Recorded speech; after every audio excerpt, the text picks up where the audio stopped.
से guys it's Aryan welcome to again my YouTube channel. तो दोस्तों आज हम बात करने वाले हैं 2008 में release horror drama Japanese film covid 2 के बारे में, जो सीक्वल है 2007 में आई फिल्म काविड की। ये फिल्म जापानीज लेजेंडरी और कुछ एक्चुअल इवेंट्स पर बेस्ड है, जिसे रिटेन और डायरेक्ट किया है कटारू टीहुची ने, जिसकी IMDb रेटिंग है 5.8 एंड 91% गूगल यूजर्स ने इसे लाइक किया है। तो हम पहले इस फिल्म की स्टोरी के बारे में जानेंगे, इसके बाद ही इसके रियल इवेंट्स के बारे में बात करेंगे। तो हम फिल्म की स्टार्टिंग में मिलते हैं एक हाई स्कूल गर्ल मायूमी सवाडा से, जिसे स्कूल में एक लड़का लव प्रपोजल देता है, मगर मायूमी उसे बड़ी स्मूथली नेक्स्ट टाइम के लिए डिले कर देती है, क्योंकि उसे अपने ही स्कूल के सीनियर कोच सेजी मारियुमा पर क्रश था। और हम जान पाते हैं कि मायूमी स्कूल में सबसे प्रिटी गर्ल के साथ साथ स्पोर्ट्स में भी बहुत अच्छी थी। एट द सेम टाइम हम मायूमी के पिता मिस्टर सवाडा को देखते हैं, जो चिकन फार्मिंग का काम करते हैं। वहीं उनसे मिलने आते हैं मिस्टर सुजुकी, जो मिस्टर सवाडा के हेड डिपार्टमेंट के बिजनेस पार्टनर थे, जो उनकी फार्मिंग प्रोजेक्ट की काफी तारीफ करते हैं। मगर ना जाने मिस्टर सुजुकी बार बार मिस्टर सवाडा की बड़ी बेटी साचिको के बारे में पूछ रहे थे। मिस्टर सुजुकी उनकी बेटी के शादी के बारे में जानने की कोशिश करते हैं। हम देखते हैं कि सवाडा फैमिली में 5 लोग हैं, जिनमें 3 बहनें हैं, जिनमें बड़ी बहन साचिको, मिडिल सिस्टर यूकी जो प्रोफेशन बाय एक स्टाइलिस्ट है, और छोटी बहन मायूमी और उनकी माँ मिसेस हारुको सवाडा। दोस्तों इस स्टोरी की मेन कैरेक्टर मायूमी है। अगले दिन स्कूल से घर लौटते वक्त बस में मायूमी अपने सीनियर से बात करने की कोशिश करती है, मगर नर्वसनेस की वजह से वो बात को मैनिपुलेट कर देती है। उसी रात हमें पता चलता है कि मायूमी की बड़ी बहन साचिको की कल शादी है, जिस वजह से मायूमी यूकी से हेयर कटिंग करवाती है। उसी वक्त सवाडा रेसिडेंस में मिस्टर सुजुकी का कॉल आता है, जिससे मायूमी की बड़ी बहन साचिको रिसीव करती है। इन दोनों के कन्वर्सेशन से हमें पता चलता है कि ये दोनों कभी एक दूसरे के साथ रिलेशनशिप में थे, मगर ये रिलेशन ज्यादा दिनों तक टिक नहीं पाता। साचिको तो मूव ऑन हो जाती है, मगर मिस्टर सुजुकी अभी इस रिलेशन को तोड़ना नहीं चाहते थे। वो इनडायरेक्टली साचिको को रोकने की भी कोशिश करते हैं, मगर साचिको अपनी लाइफ में काफी आगे निकल चुकी थी। अगले दिन साचिको अपने हस्बैंड मिस्टर केजी कोजिमा के साथ वेडिंग पार्टी सेलिब्रेट कर रही थी, जहां उसकी नजर खिड़की के बाहर पड़ती है, जहां उसे मिस्टर सुजुकी भी दिखते हैं, मगर पल भर में ही वो गायब भी हो जाते हैं। आगे हम देखते हैं कि मायूमी अपने हाथ से बड़े प्यार से ग्लव्स बनाकर अपने सीनियर सेजी को देती है, जिससे खुश होकर वो मायूमी को अपने साथ हिल वॉक पर ले जाता है। वो अपनी ग्रेजुएशन की पढ़ाई करने के लिए टोक्यो शिफ्ट होने वाला था। मायूमी को सेजी भी उसे अपने कोट का बटन देता है, जिसके सहारे वो भी उसे याद रख सके। यहाँ हम देखते हैं कि मायूमी की खुशी का कोई सीमा ही नहीं था।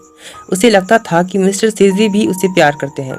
जब रात में मायूमी उस बटन को देखकर काफी खुश हो रही थी, सब कुछ ठीक ही चल रहा था, कि तभी मायूमी को किसी की प्रेजेंस फील होती है। वो जैसे ही पलटकर देखती है कि कोई उसके फेस पर सल्फ्यूरिक एसिड डाल देता है, जिससे उसे बहुत पेन होने लगता है। दर्द में जैसे तड़पने लगती है। मायूमी की आवाज सुनकर मिसेस सवाडा दौड़ती हुई ऊपर जाती है, जहां वही आदमी उन्हें पकड़ लेता है, और हम देखते हैं कि ये आदमी मिस्टर सुजुकी है, जो शायद साचिको से अपने अधूरे प्यार का बदला लेने के लिए आया था।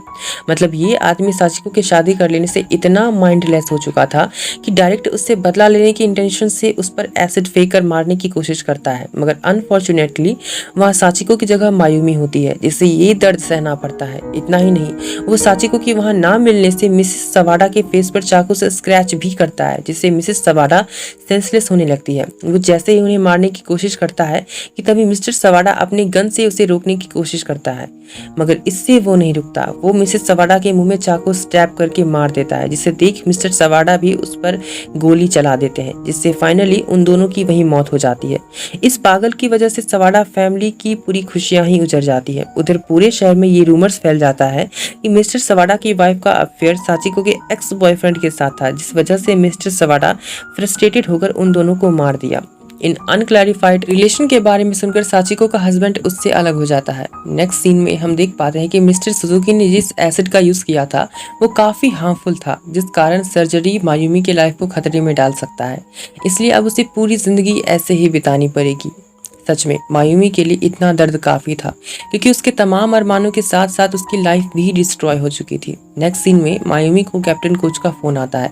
वो कहते हैं कि वो उससे मिलना चाहते हैं, मगर मायूमी अपने इस एक्सीडेंटल फेस को लेकर उससे मिलना नहीं चाहती थी, इस वजह से वो इस बात को डिने कर देती है। अगले सीन में वो स्कूल जाने का डिसाइड करती है, मगर साचिको उसे रोकने की कोशिश करती है कि वो अभी तक तो ठीक से रिकवर भी नहीं हो पाई है, मगर वो भी कब तक इन 4 दीवारों के बीच रहेगी। उसे भी तो अपने जीवन में अब आगे बढ़ना होगा। उसी रात देखते हैं कि मायूमी अपने हाथों से सीनियर कैप्टन जैसा एक डॉल बना रही थी। मतलब इन सब से उसके दिल में अपने सीनियर के लिए प्यार कम नहीं हुआ था। नेक्स्ट डे जब वो स्कूल जाती है तो कुछ लड़कियां उसके फैमिली के इंसिडेंट इंसिडेंट का मजाक उड़ा रही थी, जिसे सुनकर मायूमी वायलेंट हो जाती है। वो उस लड़की को स्ट्राइक करने लगती है। घर लौटते वक्त उसे मेल बॉक्स से एक लेटर मिलता है जो उसके सीनियर कोच ने लिखा था। इसे पढ़कर उसे काफी फ्रीली फील होता है। मायूमी उस लेटर का जवाब बहुत पॉजिटिवली ही देती है। शायद उसके जीवन में यही एक लिविंग सपोर्ट था। आगे हम देखते हैं कि मिस्टर सवाडा कहीं जा रहे थे, मगर वो जैसे ही गाड़ी को रोकते हैं वो खुद को गन से शूट कर लेते हैं, और इसकी वजह यह थी कि वो रूमर्स जिसे वो एब्जॉर्ब नहीं कर पाए और उन्होंने सुसाइड कर लिया। अभी उनका फेनोमेनन रिकवर भी नहीं हुआ था कि ये शॉक्ड। ऑफ कोर्स तीनों बहनें हैरास हो जाती हैं, खासकर मायूमी, मगर फिर भी ये सिस्टर्स हार नहीं मानती। सभी अपने कामों पर ध्यान देने लगते हैं, मगर फिर भी कुछ लोग उन्हें टीज करना नहीं छोड़ते। स्कूल में तो सभी बच्चे मायूमी को बुली करने लगते हैं, टॉन्ट करने लगते हैं। इनफैक्ट उनकी 2 बेस्ट फ्रेंड ने भी उससे डिस्टेंस बना। सच में मायूमी बहुत अलोन हो चुकी थी। उधर हम देखते हैं कि मायूमी का सीनियर कोच किसी के साथ कमिटेड हो चुका था। मतलब शायद मायूमी को एक और शॉक्ड लगने वाला था, मगर साचिको के साथ लिविंग सपोर्ट ठीक हो रहा था। हम देखते हैं कि उसका पति उसे डिवोर्स लेने से मना कर देता है, क्योंकि वो साचिको के साथ ही रहना चाहता था एज कपल।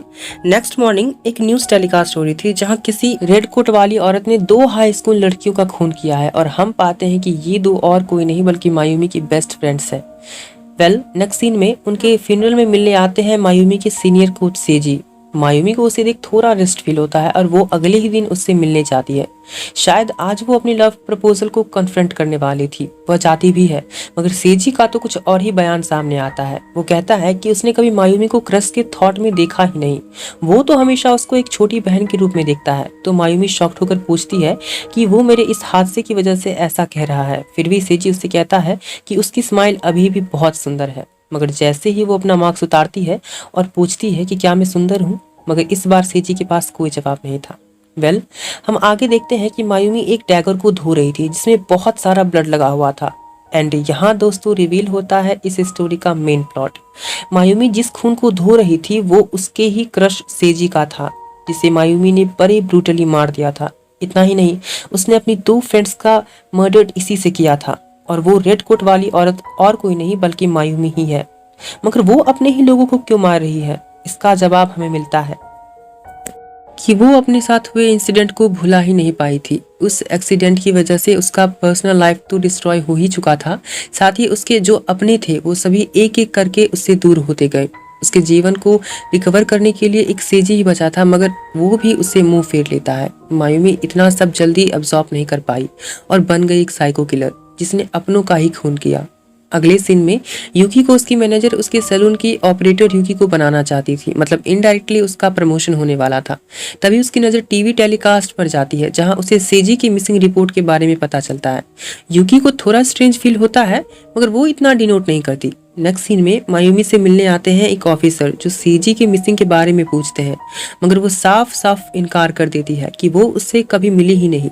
मगर यूकी तो जानती थी कि वो झूठ क्यों बोल रही है, वो तो उससे मिलने ही गई थी। ये बात यूकी साचिको को बताती है, मगर साचिको को कुछ भी वियर्ड नहीं लगता। भला मायूमी का इसमें क्या हाथ? साचिको तो इस बात को इग्नोर कर देती है, मगर यूकी का डाउट कन्विंस ही नहीं होता, और वो अगले ही दिन इस डाउट को क्लियर करने के लिए अपने सैलून से जल्दी लीव लेकर पहुंच जाती है मायूमी के रूम में, और वहाँ छानबीन करने लगती है, और उसे कबर्ड में वो चीज मिलती भी है। उसे मिलता है मायूमी का खून में सना कार्डिगन, जो वो लेकर भागती है साचिको के पास, जिसे देख उसके भी होश उड़ जाते हैं। लेकिन अब वो दोनों बहनें क्या करेंगी? उधर मायूमी को भी सब कुछ पता चल जाता है। नेक्स्ट मॉर्निंग साचिको और यूकी बहुत पोलाइटली बिहेव करती है, जैसे उन दोनों को कुछ पता ही नहीं। मायूमी भी अपने डिफेंस में एक कैंची अपने पास ही रख लेती है, मगर तभी मायूमी को खून की वोमिटिंग होने लगती है, क्योंकि उसके चाय में जहर था। हाँ, साचिको ने ही उसके चाय में जहर मिला दिया था, जिस वजह से उसकी मौत हो जाती है। सच में साचिको के पास कोई ऑप्शन ही नहीं था। अगर ये बात मीडिया में लीक हो जाती तो बची खुची नॉर्मेलिटी भी खत्म हो जाती, और साचिको ये शॉक्ड अब सहना नहीं चाहती थी, और वो भी तो एक नए जीवन की शुरुआत करना चाहती थी अपने पति के साथ। यूकी के लिए ये सब एक्सप्लोर करना नहीं होता है, मगर आउट ऑफ सिक्योरिटी एंड सिंपलिटी वो भी साचिको के साथ कन्विंस हो जाती है। रात में दोनों बहनें मिलकर मायूमी की बॉडी को दफना देते हैं। नेक्स्ट मॉर्निंग दोनों बहनें नॉर्मल होकर अपने अपने काम पर जाते हैं, अपना अपना काम करने लगते हैं, मगर यूकी को काम में मन ही नहीं लग रहा था। उसे ऐसे अभी तक थॉट आ रहे थे कि कुछ गलत होने वाला है, और यूकी के इसी थॉट को सही करते हुए हम देखते हैं कि मायूमी जिंदा हो चुकी है। वो लड़खड़ाते हुए आ रही है, और अगले ही पल यूकी के शॉप के बाहर दिखती है। यूकी बहुत डर जाती है। उस दुकान की ऑनर जैसे ही शॉप डोर ओपन करती है कि तभी मायूमी उस औरत के पेट में सीजर घुसा देती है। यूकी उसे रोकने के लिए हाथ आगे करती है कि तभी मायूमी उसके हाथों को ही काट डालती है और उसके मुंह में सीजर दबाकर उसे मार देती है। उधर साचिको अपने पति के साथ शिफ्ट होने के लिए रेडी हो रही होती है कि तभी मायूमी वहां भी आ जाती है। साचिको उसे देख डर तो जाती है, मगर फिर भी वो अपना पेशेंस नहीं खोती। वो जल्दी से एक चाकू उठाती है और उस पर अटैक करती है, जिससे वो वहीं गिर जाती है और साचिको रोड की तरफ भागने लगती है। वो जोर जोर से चिल्लाने लगती है हेल्प के लिए। थोड़ी ही दूर में उसे लोगों की चहल पहल दिखाई देती है, जिससे उसे थोड़ी सी शांति मिलती है, मगर ये शांति कुछ पल के लिए ही थी। हम देखते हैं कि मायूमी उसके पीछे से ही साचिको पर अटैक कर देती है और उसे इतना स्टैब करती है कि साचिको के बॉडी पार्ट्स के साथ साथ शटर के पार्ट्स में भी होल हो जाता है। फाइनली उसने साचिको को भी मार डाला। शायद इससे उसका बदला पूरा हो गया होगा, बट नो, ये सब इंसिडेंट एक बच्चा देख रहा होता है, जिसे देख मायूमी उसकी तरफ क्रीपी स्माइल देते हुए बढ़ती है। मे बी अब वो बच्चा उसका नेक्स्ट विक्टिम होने वाला था। वेल, फिल्म की एंडिंग तो यही हो जाती है। दोस्तों, अब आते हैं इसकी रियल स्टोरी पे। जापान में 18 मई 1978 को एक सीरियल किलर के बारे में पता चला, जिसने 13 जानें ली थी और 52 लोगों को घायल किया था।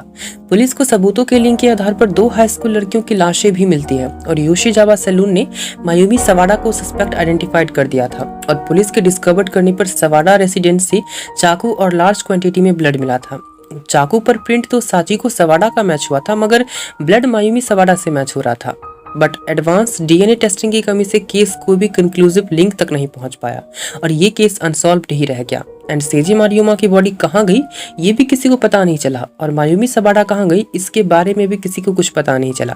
उस टाइम जापान में ये केस बहुत फेमस हुआ था, बिकॉज ये केस जापान की मोस्ट हॉरिबल अर्बन लेजेंडरी कुचिसाके ओना पर बेस्ड लग रहा था।